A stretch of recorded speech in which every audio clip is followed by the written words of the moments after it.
436 గనులను తాకట్టు పెట్టారన్నారు. ఈ గనులన్నీ ఏపీఎండీసీకి అప్పగిస్తూ ఉత్తర్వులు జారీ తప్పుబట్టారు. ఏపీఎండీసీ ద్వారా అప్పుల సృష్టికి చేస్తున్న ప్రయత్నాన్ని తప్పుబట్టారు.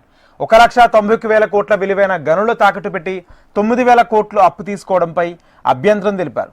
భవిష్యత్ ఆదాయానికి రుణ సంస్థలకు కట్టబెట్టారని ఆరోపించారు. రుణాలు ఇచ్చే సంస్థలు నేరుగా ప్రభుత్వ ఖజానా నుంచే వాయిదాలు తీసుకునే అవకాశం కల్పించడం సరికాదన్నారు.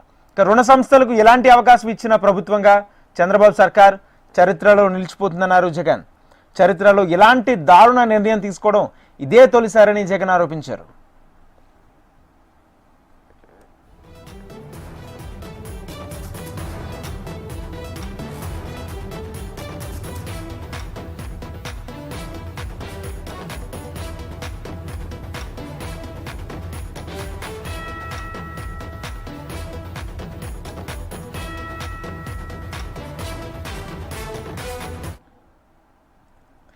చంద్రబాబు విధానాలపై వైసీపీ అధినేత జగన్ ట్విట్టర్ వేదికగా స్పందించారు. వినాశకర ఆర్థిక విధానాలు అనుసరిస్తున్నారంటూ సీరియస్ అయ్యారు.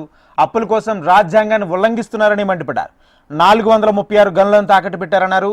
ఈ గనులన్నీ ఏపీఎండీసీకి అప్పగిస్తూ ఉత్తర్వులు జారీ తప్పుపట్టారు. ఏపీఎండీసీ ద్వారా అప్పుల సృష్టికి చేస్తున్న ప్రయత్నాన్ని తప్పుపట్టారు జగన్.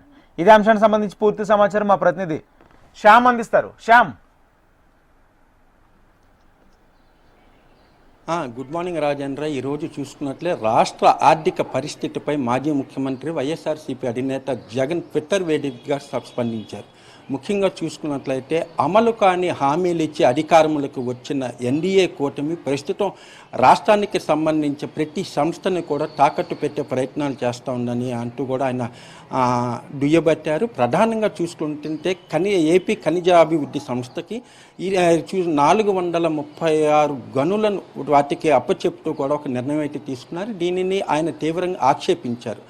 కేవలం 9,000 కోట్ల రూపాయల అప్పుల కోసం 1,91,000 కోట్ల రూపాయల ఆస్తులను తాకట్టు పెట్టడమే కాకుండా ఏదైతే అప్పులు ఇచ్చారో ఆ సంస్థలు నేరుగా రాష్ట్ర ఖజానా నుంచి కూడా ప్రతి నెల కూడా తమ వాయిదాలు తీసుకునే వెసులుబాటు కూడా కల్పిస్తూ చంద్రబాబు సర్కారు నిర్ణయం తీసుకోవటాన్ని ఆయన తీవ్రంగా ఆక్షేపించారు. ఇటువంటి నిర్ణయం తీసుకున్న తొలి ప్రభుత్వంగా చంద్రబాబు సర్కారు చరిత్రలో నిలిచిపోతున్నట్టు కూడా అన్నారు. అంటే 2024 ఎన్నికల అధికారంలోకి వచ్చిన ఎన్డీఏ కూటమి 3 పార్టీలు, తెలుగుదేశం, బీజేపీ, జనసేన 3 పార్టీల కూటమి చూసుకున్నట్లయితే ఈ సంక్షేమ పథకాలు అమలు కోసం ప్రతి నెల కూడా ఏదో ఒక సంస్థకు సంబంధించిన ఆస్తులను తాకట్టు పెడుతూ కాలం వెలుబుస్తున్నారు.